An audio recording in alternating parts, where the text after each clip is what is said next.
My name is Emma Bennett. I'm 31 years old.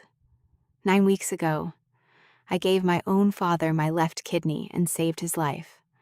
On November 23rd, at his big recovery dinner, my mother stood up with a huge smile, raised her glass, and said, "To Claire, my incredible daughter, the one who saved your father's life with her fundraiser."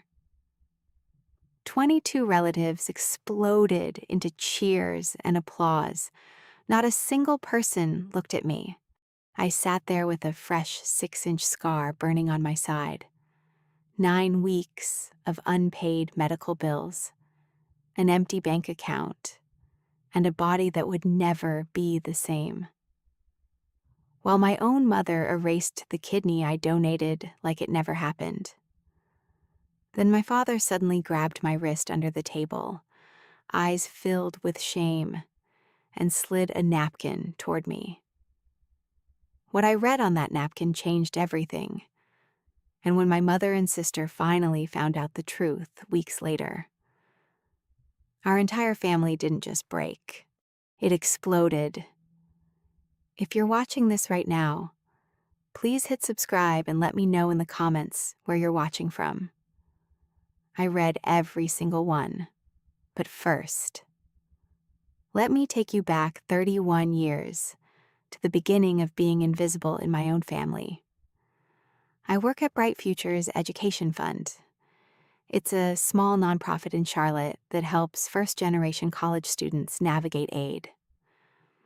My salary is $36,500 a year.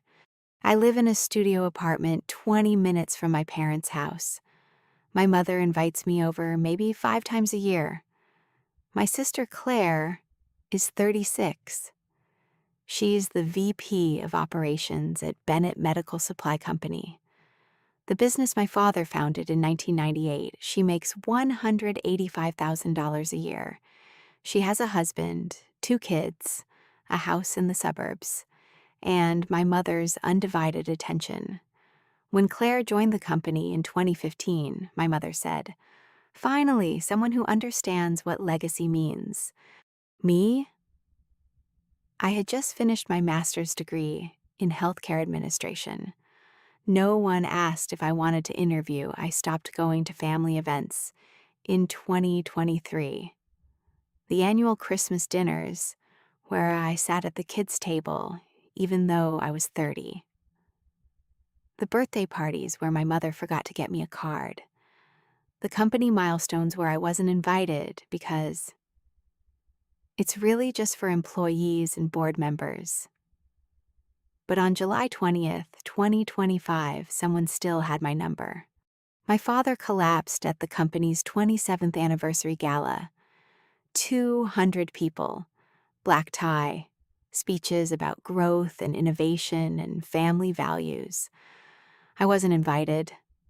I learned about it from a LinkedIn post Claire made the next morning. At 9:47 p.m. that night, my cousin Megan texted me, "Your dad collapsed. They're taking him to Presbyterian Hospital. Thought you should know." I was eating leftover pasta in my apartment, watching a cooking show. I changed clothes and drove 25 minutes to the hospital.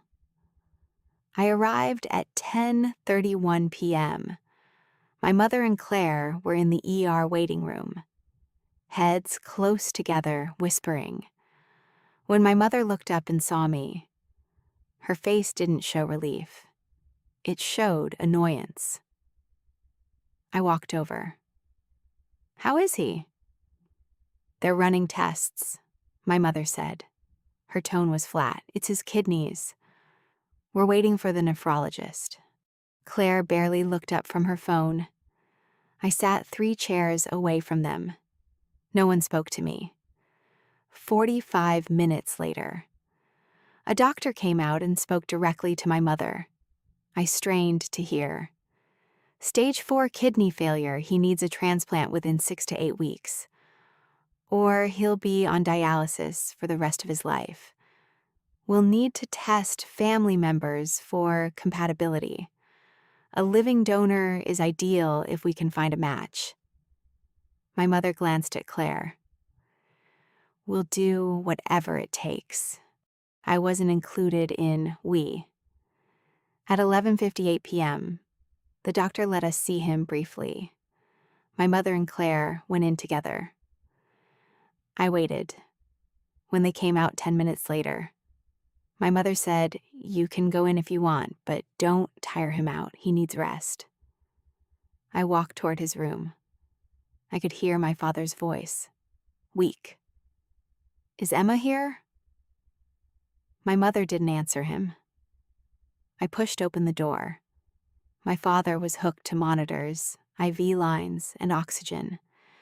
His skin looked gray. When he saw me, tears filled his eyes. "I thought you'd come," he said. "Of course I came, Dad. Your mother said, she said you were probably busy, that you don't really stay involved with family stuff anymore." I understood then. My mother had been telling him I was the one who pulled away. "I'm here," I said. I took his hand.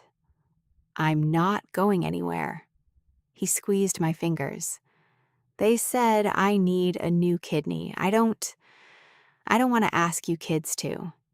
I'll get tested. Dad, tomorrow. I'll do it tomorrow." "You don't have to." "I want to." As I left, I passed my mother and Claire in the hallway. I heard my mother whisper to Claire, "She'll probably test and then back out. You know how she is with commitment." I kept walking. My hands were shaking. The next morning, I called the transplant coordinator at Presbyterian Hospital. "My name is Emma Bennett. My father, Robert Bennett, was admitted last night with kidney failure. I want to get tested as a living donor. Can you come in this afternoon at 2 p.m.? I'll be there." I didn't tell my mother or Claire. A week later, on July 28th, I got the call. "Ms. Bennett, you're a compatible match. Blood type O positive. Tissue compatibility 98%. Excellent kidney function. You're an ideal donor." I sat in my car in the hospital parking garage and cried. Relief and dread mixed together. I called my father directly. "Dad, I got tested. I'm a match. I want to donate." His voice broke. "Emma, you don't have to." "I know, I want to." There was a long silence. Then, "Your mother's going to have opinions. Let her." 2 days later, my mother called a family meeting at their house. My father, my mother, Claire, and me. My mother opened with, "We need to discuss Robert's transplant options," I said. "I'm a compatible donor. I'm willing to donate." Silence. My mother stared at me. "You tested without telling us?" "I wanted to be sure first," Claire said. "I was going to test this week." A lie. She hadn't scheduled anything. My mother turned to my father. "Robert, what do you think? Do you want Emma to do this?" "If she's willing," my father said quietly. "If she's a match, I don't want to wait for a cadaver donor. The list is 2 years long." My mother's jaw tightened. We could find another living donor, a friend, a colleague, someone who isn't your daughter. I looked at her. "Why?" "I'm a perfect match. I'm willing." "What's the problem?" My mother looked me straight in the eye. "The problem is you've never finished anything difficult in your life." I drove home in silence, but my father called me that night. "Emma, if you're sure, then let's do it. I trust you." 3 days later, on August 5th, Claire called me. "Emma, I've been thinking," she said, "since you're donating, I want to do something to help. I'm organizing a fundraiser, kidney disease awareness. We can raise money for research and offset Dad's medical costs." I felt uneasy, but I said, "That's nice of you. I'm thinking a charity gala, company sponsors. I can get local news coverage, turn this into something positive. Will the fundraiser mention that I'm donating? Of course, it's all about the family coming together. But Claire's tone was already shaping the narrative toward herself. A week later, I Googled Claire Bennett fundraiser. I found the preliminary event listing. Claire Bennett Parker Kidney Health Initiative, supporting the Bennett family. My name appeared nowhere. In the description. On August 18th, I had my final pre-op psychological evaluation with Laura Collins, the hospital social worker. Standard questions about my support system, my motivations, my understanding of the risks. Then Laura asked, "Have you felt any pressure from your family to donate?" I paused. "No, this is my choice." "And do you feel seen by your family? Appreciated for this decision?" I paused too long. Laura made a note. After I left, Laura wrote in her file, "Donor is psychologically sound, but family dynamics are concerning. Mother's language about patient is minimizing and dismissive. Flag for post-op monitoring." That same afternoon, my mother came to Laura's office. I didn't know this until much later, but it happened. September 14th, the night before surgery. I couldn't sleep. I scrolled through Claire's Instagram. Photos of her at fundraiser planning meetings. Captions like, "Doing everything I can for Dad." I felt a knot in my stomach. At 11 p.m., my father called. "Emma, are you awake?" "Yeah, Dad. You can still back out. No one will blame you." "I'm not backing out." "When you wake up tomorrow, you're going to be in pain, real pain, and I'll be okay because of you." I'll never forget that. I took a breath. Promise me something. Dad. Anything. Don't let them erase this. Don't let Mom turn this into something it's not. There was a long pause. "I won't," he said. "I promise." September 15th, 2025, 5:30 a.m. I arrived at the hospital in the dark. My mother and Claire were already in the pre-op waiting area. I saw Claire on her phone. I heard her say, "Yes. The surgery's today. I'll post updates." "No. We're keeping it private for now, but I'll have a statement ready after the fundraiser." She was already planning how to frame the story. At 6:15 a.m., I was in a pre-op gown with an IV in my arm. My father was wheeled past my bay on his way to his operating room. We made eye contact. He mouthed, "Thank you." Dr. Anika Patel, the surgeon, explained the procedure one final time. 4 to 5 hours, laparoscopic if possible. You'll wake up in recovery. Expect significant pain. My mother and Claire stopped by my bay for 30 seconds. My mother said, "Good luck." Claire said, "You're so brave." Then they left. The anesthesiologist told me to count backward from 10. I got to 7. I woke up at 2:17 p.m. with searing pain in my left side. I tried to call for a nurse, but my throat was too dry from the breathing tube. I heard machines beeping. I realized I was alone in the recovery bay for the next 6 hours. Nurses checked my vitals every hour, minimal interaction. At 4 p.m., a nurse mentioned, "Your father came through surgery well. He's in ICU recovery. Your family's with him now." I said, Can someone come here? They're focused on your dad right now. I'll let them know you're asking." No one came. At 8 p.m., a different nurse, her name was Grace, came in. She looked at me for a long moment. "Honey, Do you have someone you want me to call? You shouldn't be alone after major surgery. My family's here, I said. They're just with my dad. Grace's face changed. Your mom and sister, they've been in your dad's ICU room since 3 p.m. They know you're awake, right? I think so. Want me to go get them? No, it's okay. He needs them more.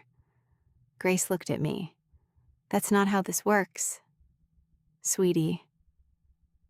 At 9:30 p.m., my mother finally appeared at the foot of my bed. They're moving you to a room, she said. Robert is stable. Everything went well. I asked. How is he? Better than expected. The kidney started immediately. Dr. Patel said it's a perfect match. I waited. My mother said, Get some rest. We'll check on you tomorrow. She left. No one had said thank you. At 2:50 a.m. on September 16th. My door opened quietly. My father was in a wheelchair, pushed by a night nurse. He had an oxygen tank. He looked weak, but he was there. I told them I needed to see you, he whispered. The nurse said, 5 minutes, he's not supposed to be out of ICU. My father wheeled his chair close to my bed. He took my hand. He was crying. I see you, Emma, he said. I've always seen you, and I'm going to make this right. I was crying, too. Dad, it's okay. It's not okay. It's never been okay. The way I let her. I'm going to fix it. You don't have to. Yes, I do. I should have done it 34 years ago. As the nurse wheeled him back, he said over his shoulder, Tomorrow morning, some people are coming to see me, a social worker and a lawyer. I'm taking care of something. I was too medicated to understand. I fell asleep. What I didn't know was that at 11:30 a.m. the next morning, September 16th, 2025, my father signed a document in his ICU room. Laura Collins, the social worker, was there. Daniel Harper, an estate attorney, was there. Dr. Patel was there as a witness. My father, still weak but completely lucid, signed a durable power of attorney for healthcare. He changed his medical proxy from my mother to me.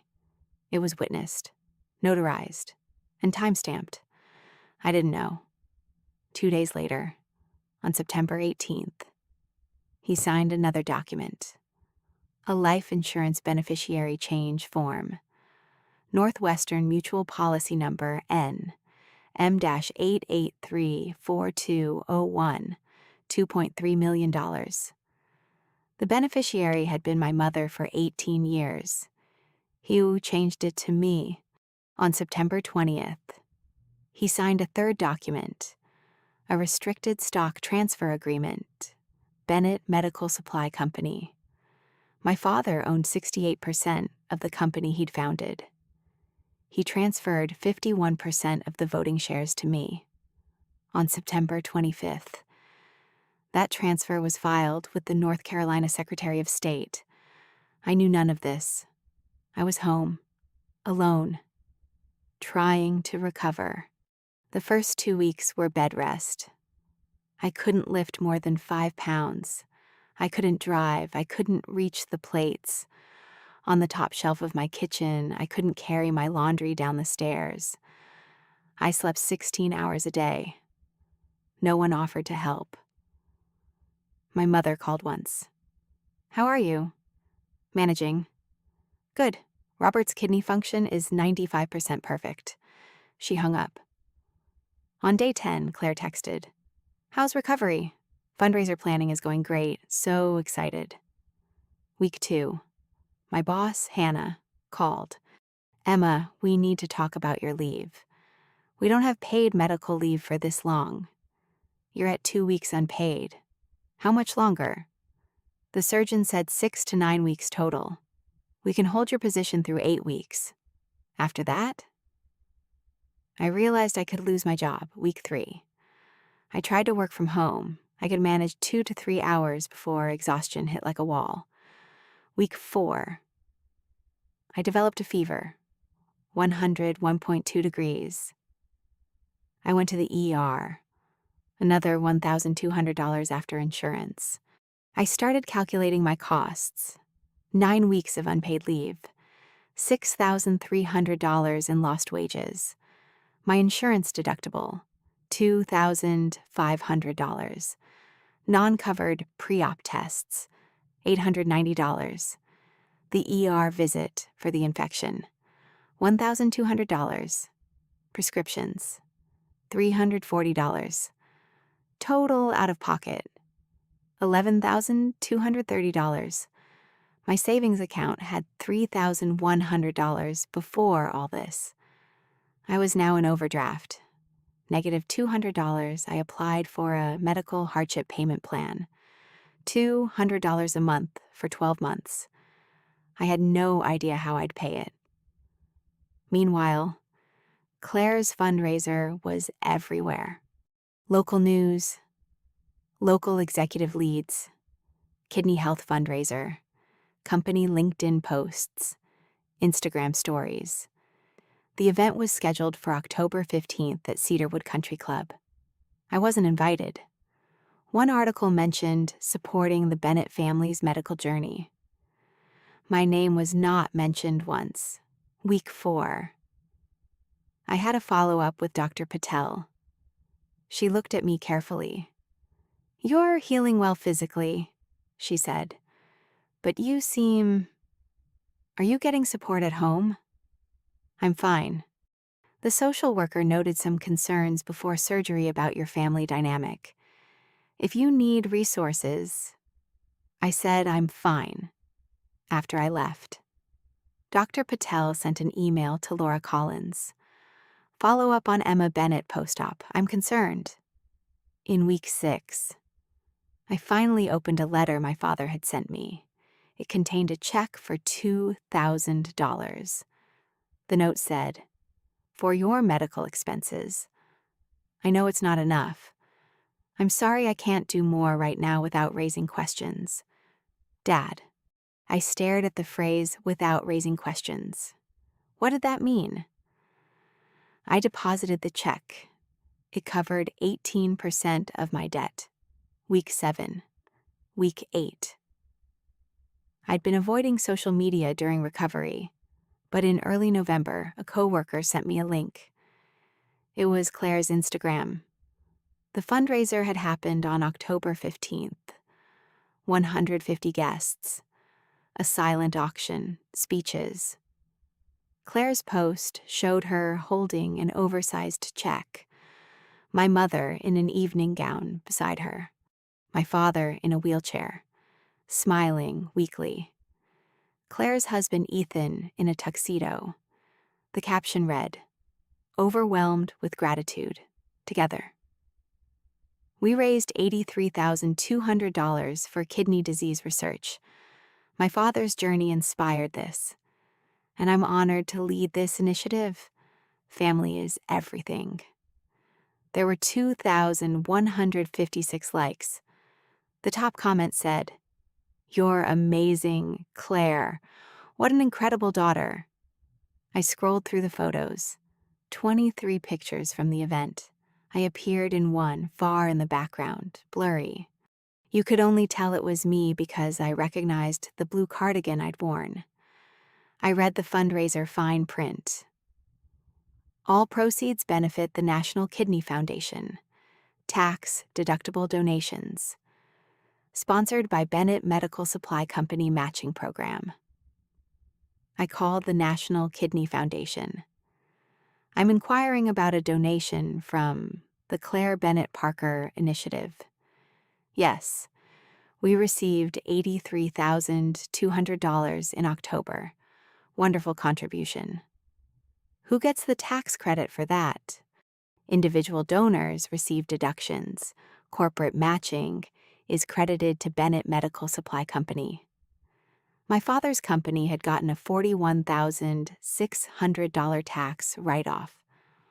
I searched for Bennett Medical Supply PER 2025. I found a press release dated October 18th.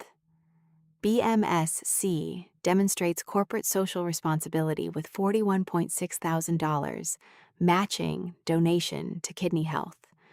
VP Claire Bennett Parker spearheaded initiative aligning with company values. I searched Claire's LinkedIn. She'd updated her profile. New headline: VP of Operations, Healthcare Advocate, Nonprofit Fundraising Leader. I found an industry publication from October 22nd. Rising Stars in Medical Supply, Claire Bennett Parker's Leadership in Crisis. The article quoted her: "In times of family crisis, true leaders emerge." I knew I had to step up and transform our personal challenge into an opportunity for community impact. I read that sentence 5 times. My father was 64. He'd planned to retire at 65. Succession at the company had been unclear for years. This fundraiser wasn't about my father's medical costs.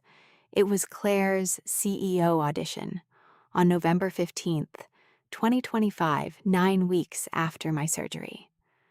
Dr. Patel cleared me for normal activity. Permanent restrictions, no contact sports. Kidney monitoring every 6 months for life. I can never donate an organ again. Slightly higher risk for hypertension. I was finally cleared to return to work full-time.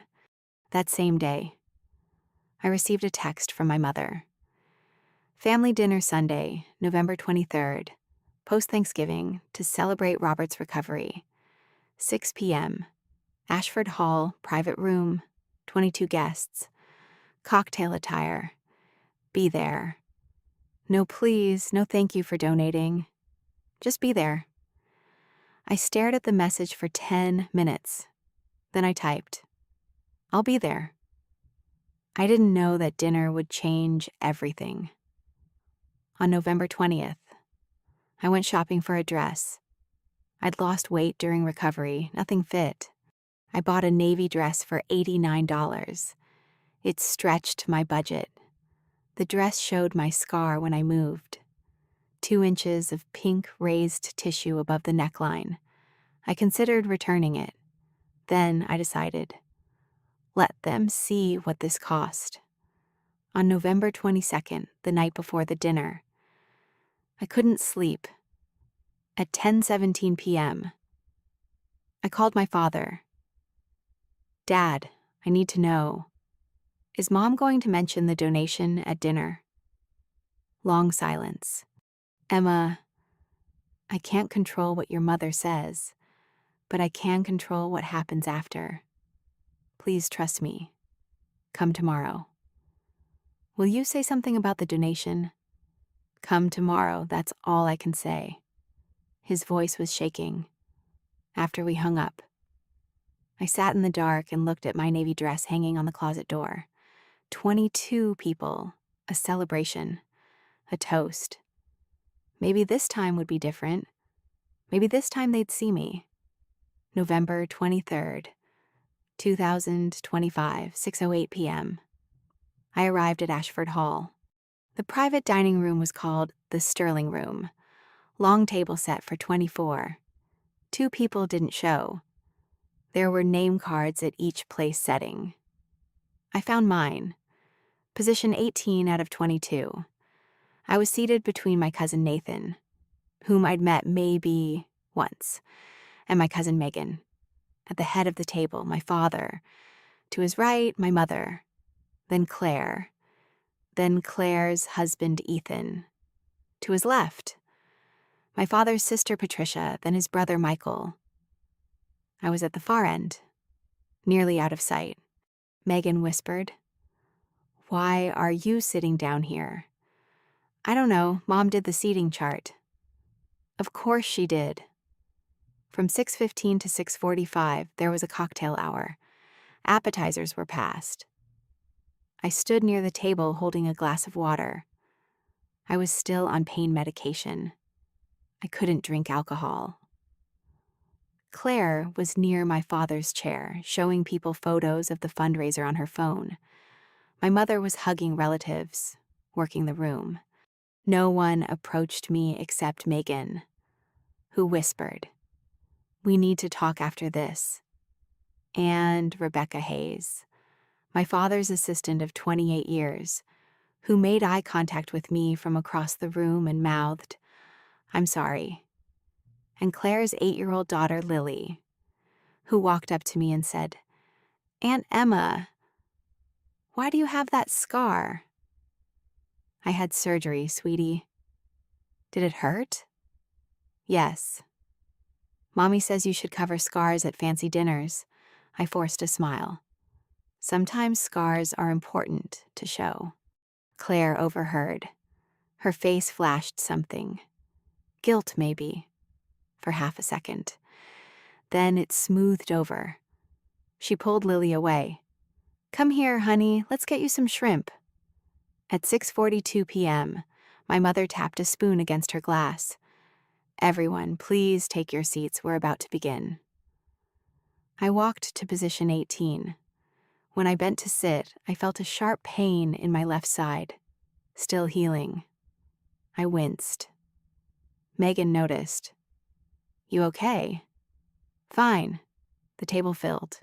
My father was wheeled to the head by venue staff. He was stronger now, but still used a walker for short distances. He made eye contact with me down the table. His eyes looked sad and determined. I nodded at him. My mother sat. She smoothed her napkin. She looked satisfied. Claire sat. She glanced at me once, then looked away. The appetizer course was served. Butternut squash soup. I couldn't eat. My stomach was tight. My mother stood. She tapped her glass again. "Everyone, before we order entrees, I want to say a few words about why we're here tonight." She was standing, all eyes on her. "3 months ago," she said. "We almost lost Robert, stage 4 kidney failure. The doctor said without a transplant, he'd be on dialysis for the rest of his life. It was the scariest moment of our family's life." She paused. Let it breathe. But in that darkness, one person stepped up. One person showed extraordinary leadership, compassion, and strength. My heart started pounding.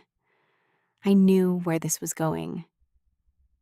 "That person," my mother continued, "organized a fundraiser that brought our entire community together. She raised $83,200 for kidney disease research. She coordinated with teams. She held this family together when I was falling apart." I looked at my father. He was staring at his plate. His jaw was clenched. Claire's face looked... I couldn't tell if she was surprised or if she'd rehearsed this. My mother raised her glass. "So, please join me in raising your glasses." She turned toward Claire. She smiled. "To Claire, my incredible daughter, the one who saved your father's life." My father's sister Patricia tried to speak. "Wait, I thought..." But my mother talked right over her. "To Claire." 22 glasses rose. "To Claire." Clink, clink, clink. The sound of glass on glass moved around the table like a wave. My glass stayed on the table. I couldn't move. Claire stood. She dabbed at her eyes. The tears looked real. "Thank you, Mom," she said. Her voice broke. "It was the hardest thing I've ever done, but Dad is worth it. Family is everything." Applause. Claire hugged my mother. Ethan, her husband, stood and clapped. He didn't know. He thought the fundraiser was the main contribution. He wouldn't learn the truth for weeks. Lily and Oliver, their kids, clapped because that's what kids do. My father's hand stayed flat on the table. He wasn't clapping. My cousin next to me said, "Your sister is amazing. You must be so proud. I couldn't speak, I just nodded. My vision was blurring. She might as well have said, "My real daughter." That's what I heard. I stood up, my chair scraped back. Several people looked. I was heading for the door. And then my father's hand shot out and grabbed my wrist. His grip was strong despite his weakness. I stopped. The entire table was watching now. My father's eyes locked on mine. He was crying without speaking. He slid a folded napkin across the table toward me with his other hand. He whispered, so only I could hear, "Read it, please, don't leave yet." I picked up the napkin. My mother said, "Emma, are you all right?" I looked at her. My voice came out cold, controlled. "I'm fine, Mom, just processing how generous Claire is." I sat back down. I unfolded the napkin in my lap, below the table, out of sight. I read it. The handwriting was my father's, shaky but clear. I changed the medical proxy back to you September 16th. Life insurance, $2.3 million. Your sole beneficiary. Filed September 18th. The business. 51% voting shares transferred to you. Executed September 20th. Filed with the state September 25th. They don't know yet. Attorney Harper has everything. I'm sorry I waited so long. I see you now. Dad, I read it once, twice, 3 times. I looked up at my father. He nodded. Barely. I folded the napkin. I put it in my purse. I took a deep breath. Dinner service began. I ate mechanically. Conversation flowed around me. Relatives congratulated Claire, asked about the fundraiser, about her leadership. I said nothing. At 8:45 p.m., dinner ended. I stood. I thanked my mother. "Thank you for hosting." I hugged my father. "I'll call you tomorrow." I walked out in the parking lot. I sat in my car. I pulled out the napkin. I read it again under the dome light. My hands were shaking now. He changed everything the day after my surgery. September 16th, while I was alone in recovery, he was signing a medical proxy. September 18th, the life insurance. September 20th, the shares. While they were planning Claire's publicity stunt, he was transferring power to me. 51% voting shares. That's majority control. $2.3 million. That was supposed to be my mother's security. Medical proxy. That's decision-making authority if he can't speak for himself. They don't know yet. Don't. My phone rang. My father. I answered. "Dad. Did you read it?" "Yes." "And? Why did you wait so long to tell me?" His voice was quiet. "I needed you to see what they would do at dinner. I needed you to witness it so you'd know you're not crazy. So you'd know this wasn't in your head. They erased you. On purpose." I was crying now. "Use the power. Emma. Fix what I broke or burn it all down. Your choice. I'll support you either way." I drove home. At 10:15 p.m., I checked my phone. I'd missed a call. Daniel Harper, the attorney my father had mentioned. There was a voicemail. "Ms. Bennett, Daniel Harper returning your call. Yes, I've been waiting to hear from you. Your father said you'd reach out after the family dinner. I can see you Monday, November 25th, at 9 a.m. We have quite a bit to discuss. Everything your father executed is ironclad. Witnesses, notarization, proper filing. I'll walk you through it all. See you Monday." I played it 3 times. Ironclad. Waiting to hear from you. After the family dinner. My father had planned every step. Monday, November 25th, 8:55 a.m. Harper and Associates. 14th floor, downtown Charlotte. Daniel Harper was 58, gray hair, kind eyes, but sharp. Ms. Bennett, thank you for coming.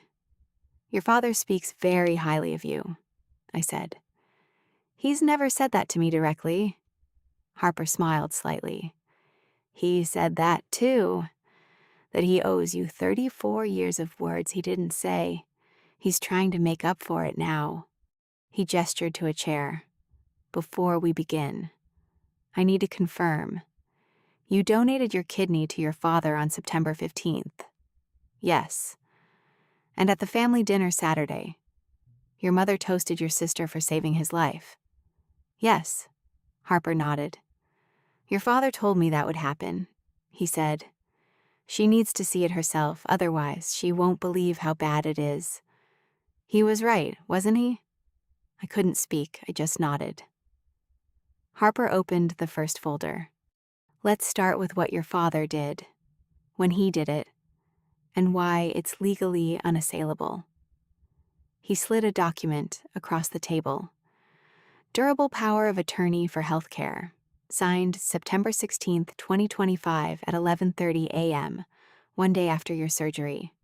Witnessed by Dr. Anika Patel, your ICU attending physician, and Laura Collins, hospital social worker, notarized by the hospital notary. I stared at the signature line, my father's handwriting, shaky but clear.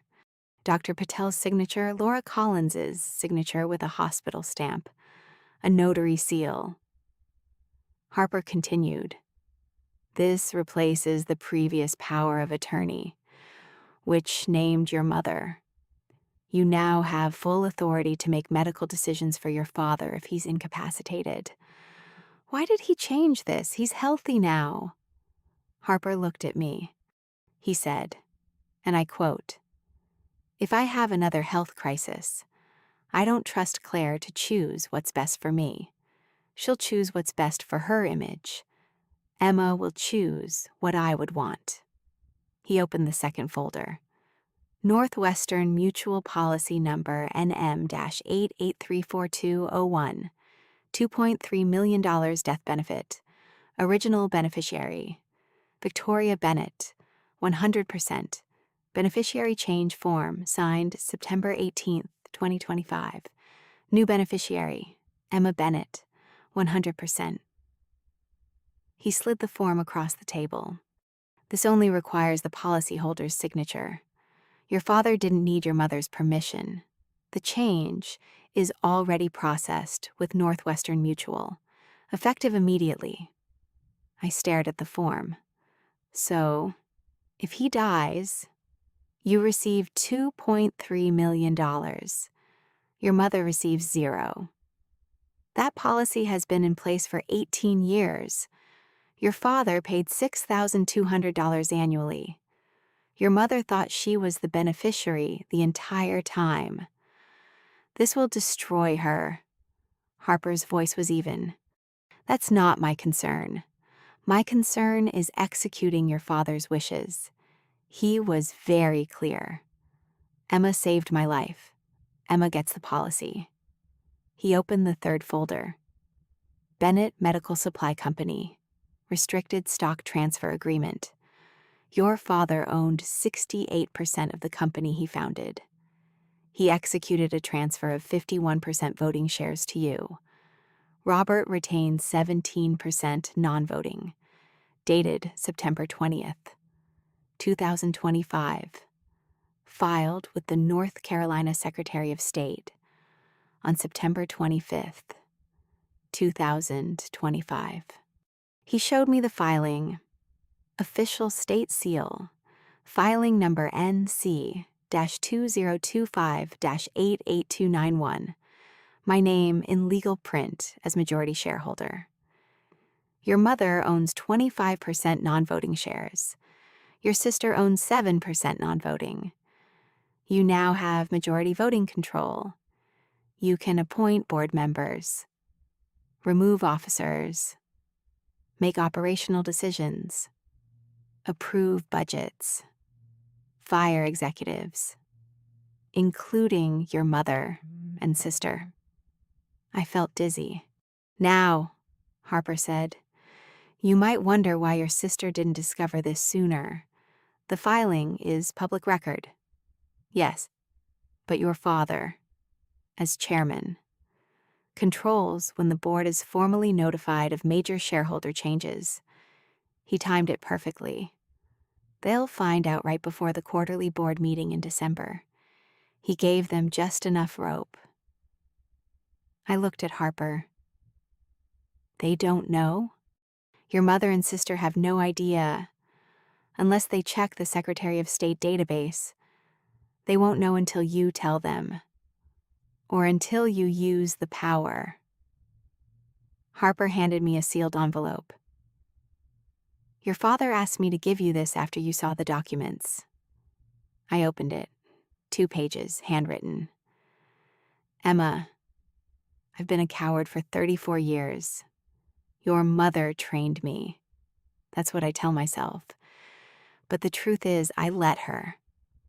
I chose peace over you. I chose her approval over your dignity. When you were 12, you found a photo album in my study. Pictures of my sister, Megan. She died in a car accident in 1982. She was 19. You look exactly like her. Same eyes, same smile, same spirit. Your mother couldn't look at you without seeing Megan, without being reminded that I had loved someone before her, someone I lost. She resented that, so she erased you, and I let her. I told myself I was keeping the peace. I told myself you were strong enough to handle it. I told myself Claire needed more attention because she was fragile. I lied to myself for 34 years. I sent you money, $200 here, $500 there, over 8 years. I sent you $28,000. It's not enough. It'll never be enough. But it's all I could do without your mother auditing me. She controlled the accounts. She controlled everything. Except this. When I woke up the day after surgery, September 16th, 2025, and they told me you had given me your kidney, I broke. I realized I had spent 34 years choosing my wife over my daughter, choosing my comfort over your worth, choosing silence over truth. I can't undo 34 years, but I can give you the power I should have given you from the start. The shares give you control. Fire your mother if you need to. Protect the company I built, or sell it and be free. I'll support whatever you choose. I just needed you to have the power I should have given you 34 years ago. I love you. I'm sorry, Dad. I was crying. Harper pushed a box of tissues across the table. He sat quietly while I finished reading. Finally, I looked up. What do I do now? Harper said. That's up to you, but I'll tell you what your father told me. Wait until they show you who they really are. Then act. I wiped my eyes. They showed me Saturday night. Harper nodded. Then you know what to do. Saturday, November 29th. My mother called Northwestern Mutual to update her mailing address. The agent said, I'll need to verify beneficiary information. That's me, Victoria Bennett. Ma'am, according to our records, you're no longer the beneficiary on this policy. The change was effective September 18th. My mother's voice went sharp. That's impossible. Who's the beneficiary? Emma M. Bennett. Silence. Then, there must be a mistake. No, ma'am. We have the signed beneficiary change form. Would you like me to mail you a copy? My mother hung up. She called my father immediately. I heard about this later. She was screaming. You changed the insurance behind my back. After 42 years of marriage? My father's voice was calm. It's done. Victoria, Emma is the donor. Emma gets the policy. You changed it without telling me. Like you erased her at dinner without telling her she'd be invisible? We both made choices. Victoria, I'll contest this. You can't. I'm the policyholder. I don't need your permission. My mother hung up. She immediately called her attorney. Monday, December 1st. Claire was preparing materials for an executive committee meeting. She was reviewing the updated board packet. She saw it. Shareholder registry. Updated September 25th, 2025. Robert Bennett, 17% non-voting. Victoria Bennett, 25% non-voting. Claire Bennett Parker, 7% non-voting. Emma M. Bennett, 51% voting. Claire read it 3 times. Then she grabbed the filing, drove to my parents' house, and burst into my father's study. What the hell is this? She doesn't know anything about the business. She works at a nonprofit making $36,000 a year. My father looked at her calmly. She's my daughter, and she saved my life. You threw a party for yourself. I raised $83,000. You raised your profile. Emma gave me her kidney. Claire's voice cracked. So you're punishing me for not being a genetic match? I'm rewarding her for being invisible for 34 years while you took everything. Guwaning. Claire went home. My mother was there. They sat at Claire's dining table, surrounded by documents. My mother said, "The life insurance is his to control. I can't contest it unless I prove incompetence or coercion. Neither applies." Claire said, "The shares, can we challenge the transfer?" "Not legally. He's the founder. He can distribute however he wants." "So Emma just gets the company, everything?" My mother's voice went cold. "Unless we make her fail. If she tries to run it and destroys it. The board can vote her out. She has 51%, but if she's incompetent, we can build a case." "So we wait for her to screw up?" "No, we make sure she screws up. We undermine every decision, turn the staff against her, leak to industry press that the company's in chaos, make her look incompetent. And then Robert realizes his mistake and takes it back. From the doorway, Claire's husband, Ethan, spoke. "You're planning to sabotage your own sister." Claire turned. "She's sabotaging us. Dad chose her over his wife and his competent daughter." Ethan's voice was quiet. "No, your dad chose the daughter who gave him a kidney over the daughter who took credit for it. There's a difference." He walked away. That was the first crack in Claire's marriage. December 2nd. My mother called me. Her voice was ice.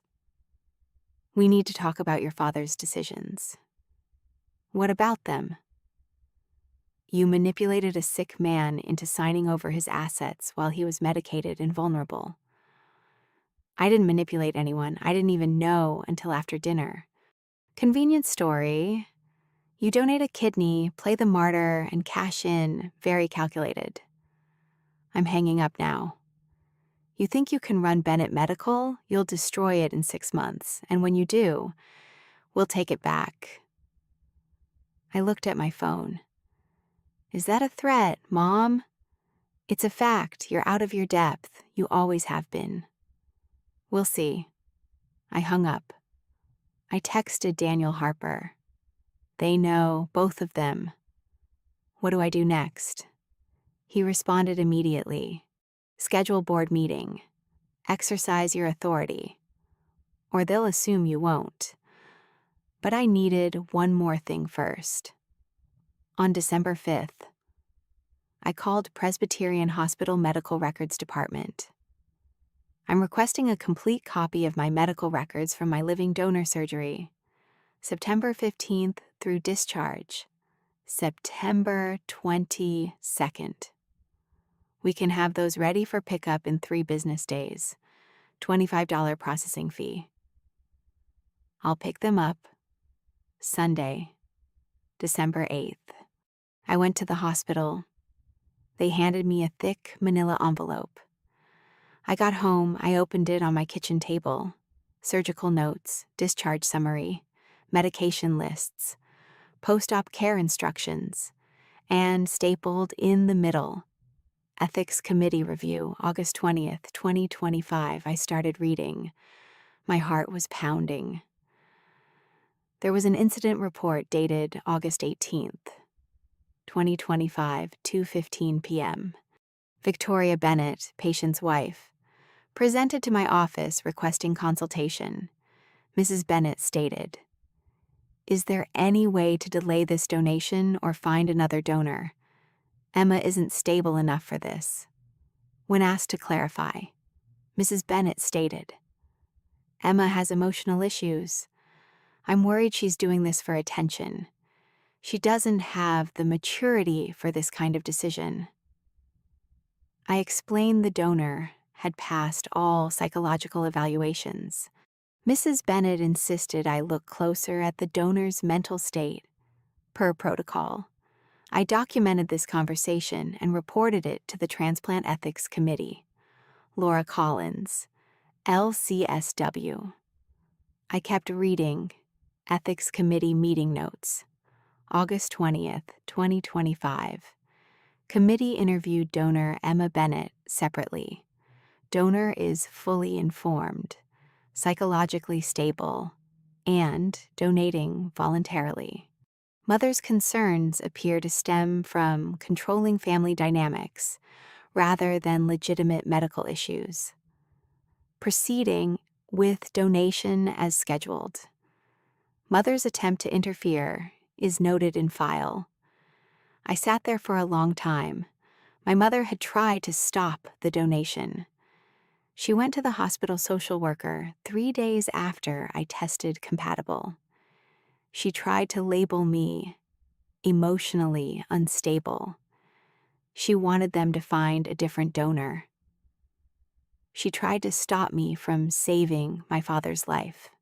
The next morning, December 9th, I called the hospital. I asked for Laura Collins. "Social work, this is Laura." "Ms. Collins, this is Emma Bennett. I received my complete medical records yesterday. There's an ethics committee report from August about my mother. Can you explain this to me?"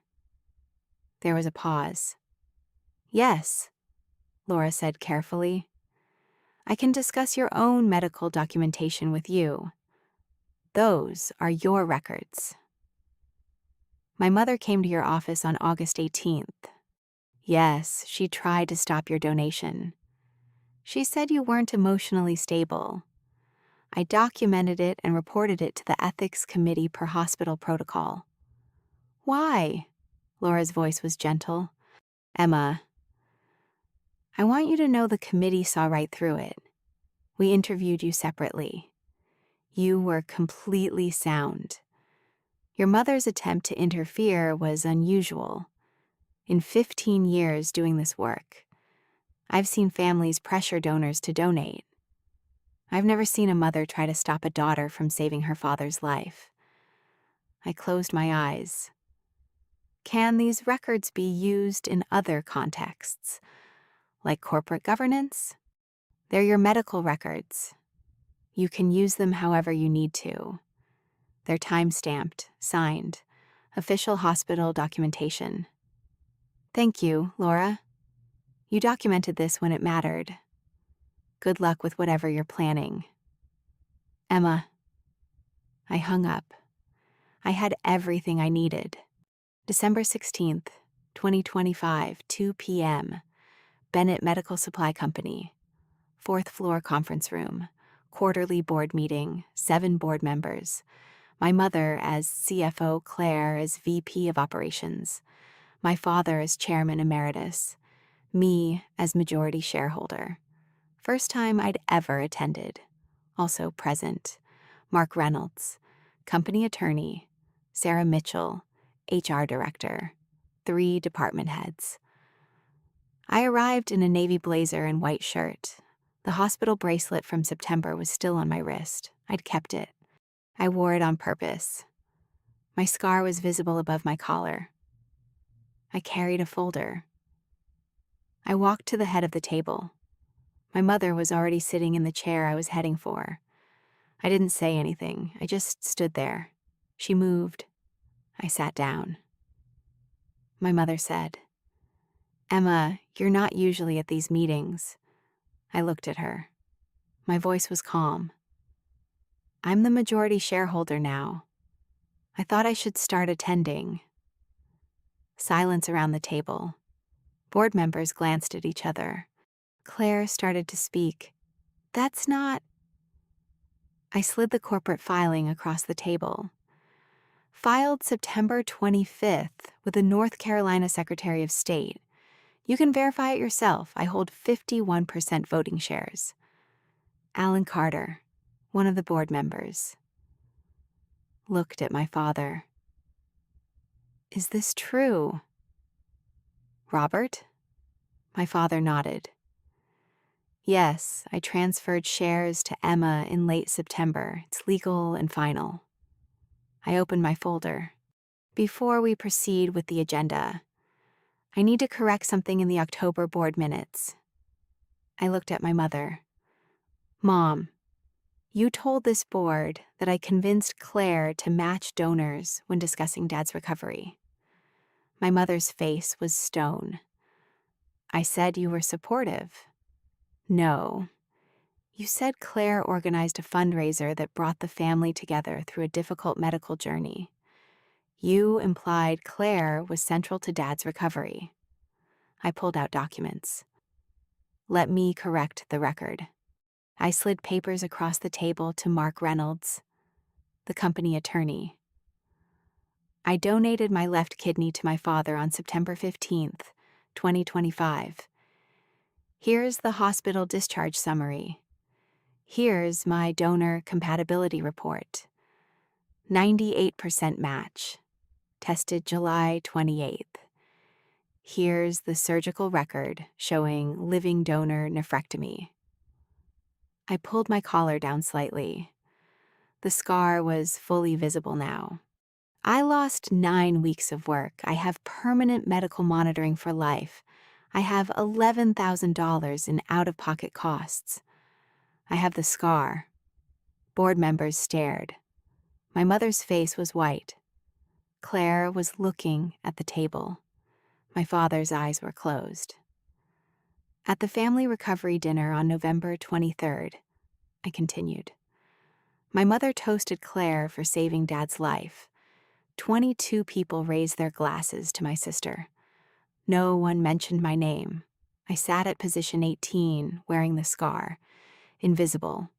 Alan Carter was reading the medical documents. His face changed. I pulled out more papers. I also have documentation that my mother attempted to prevent my donation." I slid Laura Collins's incident report across the table. The Ethics Committee notes. August 18th, 2025. My mother went to the hospital social worker and asked if there was any way to delay this or find another donor. She stated I wasn't stable enough. She said I had emotional issues and was doing it for attention. The Transplant Ethics Committee investigated and cleared me. My mother tried to stop me from saving my father's life. Sarah Mitchell was taking notes. Her hand was shaking. Alan Carter looked at my mother. "Mrs. Bennett, is this accurate?" My mother's voice was tight. "That was taken out of context. I was concerned about Emma's well-being." "The social worker documented your exact words," I said. "The ethics committee concluded your concerns stem from controlling family dynamics, not legitimate medical issues. Not me. That's in the official hospital record." Mark Reynolds, the company attorney, spoke carefully. Victoria, did you attempt to interfere with the medical procedure? My mother didn't answer. I let the silence sit. Then I stood. Which brings me to why I'm here today. I'm exercising my authority as majority shareholder. My voice was steady. Effective immediately, I am removing Victoria Bennett from her position as Chief Financial Officer, pending investigation into financial management and ethics violations. My mother stood. You can't. I can. I have 51% voting authority, company bylaws, Article 7, Section 3, majority shareholder can remove officers with or without cause. Mark, can you confirm? Mark looked at the bylaws. That's correct. I turned to Claire. Claire Bennett Parker. You have 48 hours to choose. Option 1. Accept a new role as senior manager, special projects, at a $92,000 annual salary. Option 2. We discuss a severance arrangement. You have until Thursday at 5 p.m. to decide. Claire was crying silently. I'm taking operational control until we hire an external CEO board. I'm requesting a vote to approve these changes as majority shareholder. I technically don't need approval, but I want it on record. Alan Carter spoke. I move to approve the removal of Victoria Bennett as CFO and the restructuring of the executive team, Sarah Mitchell said. Second, Mark Reynolds said. All in favor? 5 hands went up. My father abstained. One board member, my mother's longtime ally, abstained. Motion carries. I picked up my folder. Meeting adjourned. Victoria, please collect your personal items from your office by end of day. Claire, report to Sarah by Thursday with your decision. Everyone else, thank you for your time. I walked out. I didn't look back, behind me. The room erupted. I heard my mother's voice, shrill. Robert, how could you let her? And my father's voice, firm for the first time in 34 years. I let her fix what I broke. The next week was chaos. My mother moved out of the family home on December 17th. She stayed with Claire. She hired an attorney to contest the share transfer. Her attorney reviewed the documents and called her on December 19th. Mrs. Bennett, these documents are ironclad, witnessed, notarized, and properly filed. You have no legal grounds to challenge them. If you contest this, you'll lose and pay legal fees. My advice, don't. On December 19th, Claire's husband, Ethan, came home from work. A colleague had mentioned something to him. Did you know your sister-in-law donated the kidney? Ethan was confused. What? Claire organized the fundraiser? No, Emma Bennett donated. It was in the board meeting documentation that leaked. Ethan went home. He found Claire in the kitchen. Why did I just find out from a colleague that Emma donated the kidney? I stood at that dinner and applauded you. I look like an idiot. Claire's voice was small. It's complicated. Complicated? You let your mother toast you for your sister's kidney donation. You let me think you were the hero. What the hell is wrong with you? That was the beginning of the end of their marriage. On December 20th, Claire met with Sarah Mitchell to make her decision. Option 1, senior manager at $92,000. Option 2, severance. Claire's pride wouldn't let her quit. I'll take the demotion. I'm staying. On December 23rd, Christmas Eve, I received a certified letter.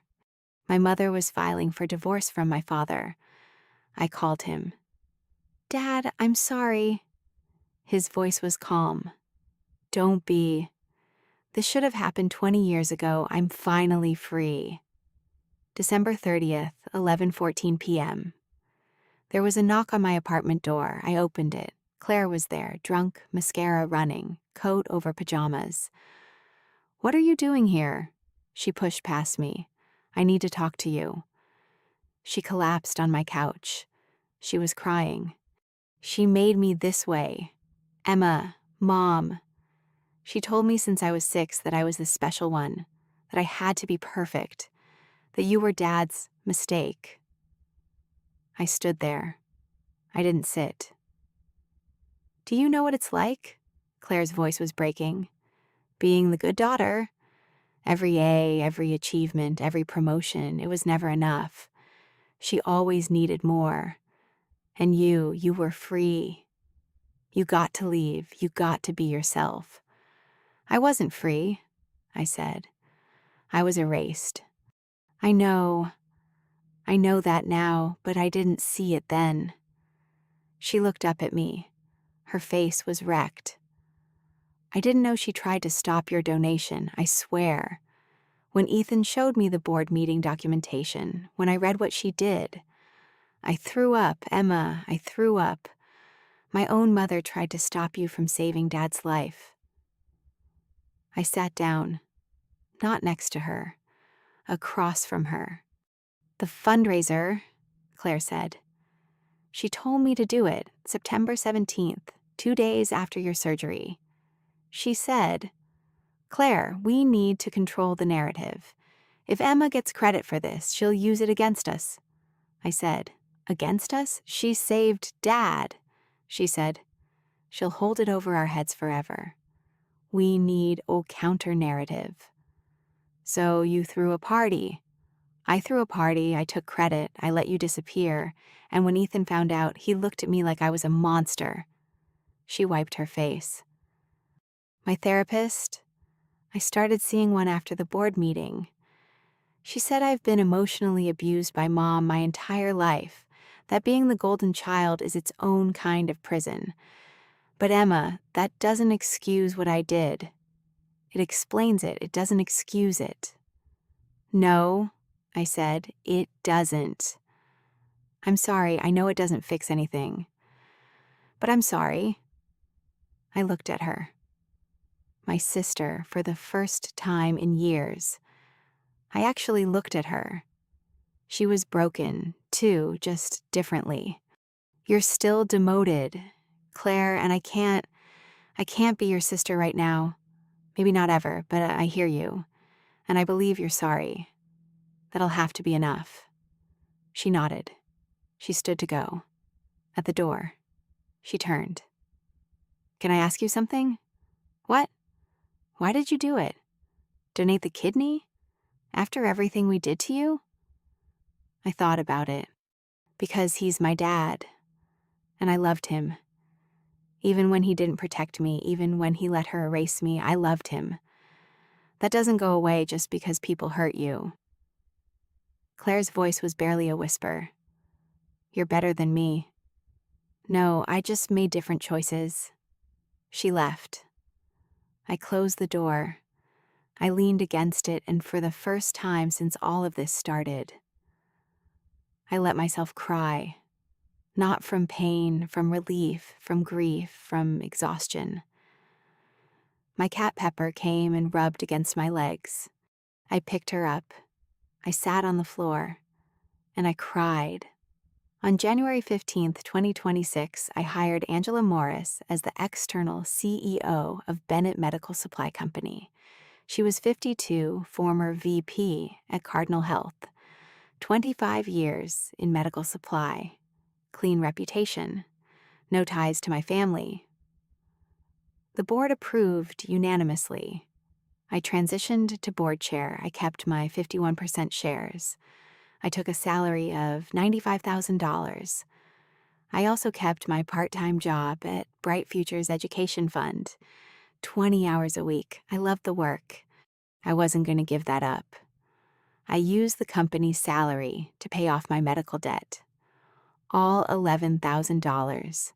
And I started building savings for the first time in my life. I also created something new. The Living Donor Support Fund. Bennett Medical Supply would contribute $50,000 a year to help living donors with medical costs. The first recipient was a woman named Rachel. She was 28. She donated a kidney to her brother. She lost her job during recovery. I handed her a check for $5,000. She looked at me. "You did this?" "Someone should have done it for me. Now we do it for others." On February 14th, Valentine's Day, I met my father for dinner. Just the two of us. A small diner near the hospital where all of this had started. "Are you okay?" he asked. "I'm getting there. Are you?" "I'm proud of you. I should have said that more." I looked at him. "You should have said it 34 years ago." He nodded. "I know." We ate in silence for a moment. Then I said, "I don't forgive you yet for all those years, but I'm trying to understand. I don't deserve forgiveness. I just want to know you're going to be okay. I'm building something new. The company, the fund, my life. I'm not invisible anymore." He reached across the table. He put his hand on mine. "You were never invisible to me. I just didn't know how to make you visible to them without losing everything. You chose wrong, but you chose right in the end. That's something." He told me then that he and my mother had signed a legal separation agreement the week before. The divorce would finalize after the required 1-year separation period. December 2026. "How do you feel?" "Free. Terrified, but free." I smiled slightly. "Good. You should be." March 12th, 2026. 3 months after the board meeting. 4 months after the dinner. 6 months after the surgery. I still work at Bright Futures part-time. I'm still board chair at Bennett Medical Supply. The company is stable. Revenue is up 8%. Morale has improved. My mother lives in Tampa, Florida, now. We have minimal contact. The separation is ongoing. The divorce is pending. Claire works as a project manager at a different medical company in Charlotte. She makes $78,000 a year. She's in therapy twice a week, marriage counseling with Ethan. I don't know if they'll make it. We haven't spoken in 3 months. My father is healthy. His kidney function is stable at 92%. He lives alone in a small apartment. He sold the family house. Split the proceeds with my mother per the separation agreement. We have coffee every Sunday. I moved to a 1-bedroom apartment. $1,350 a month. I can afford it now. I have $12,000 in savings. My medical debt is paid off. The scar is still there, 6 inches long, pink and raised. It aches sometimes when it's cold. I don't hide it anymore. Today, I'm at my office at Bright Futures. A young woman named Stephanie came in. She's 24. She needs help navigating the living donor process for her father. "I want to donate," she tells me, "but my family doesn't think I should. My sister is the responsible one. They want her to do it even though I'm a better match." I see myself in her face. I roll up my sleeve. I show her my scar. "The surgery is the easy part," I tell her. "It's what comes after. Making sure people see your sacrifice. That's the battle. You deserve to be seen. Don't let anyone take that from you." Her eyes fill with tears. "What if they don't see me? What if I do this and they still choose her? Then you'll know, and you'll have the power to choose yourself. That's what the scar teaches you. You survived. You can survive anything." She nods. She thanks me. She leaves. I sit there for a moment. I feel something shift inside. Not revenge, not bitterness, purpose. I'm turning my pain into protection for others. That's healing. At the end of the day, I walk to my car. It's a March evening, 6:30. The air is cold. I can see my breath. My phone buzzes, a text from my father. "Coffee Sunday?" I type back. "Always." Another text from Rebecca, my father's assistant. "Board meeting materials are ready for Monday. Angela's doing great." I respond. "Thanks." I stop at my car. I look at my reflection in the window. I see the scar. I see myself, not invisible, not erased, not the golden child, just Emma, survivor, protector, free. I get in the car. I drive away. The scar will always be there, but so will I.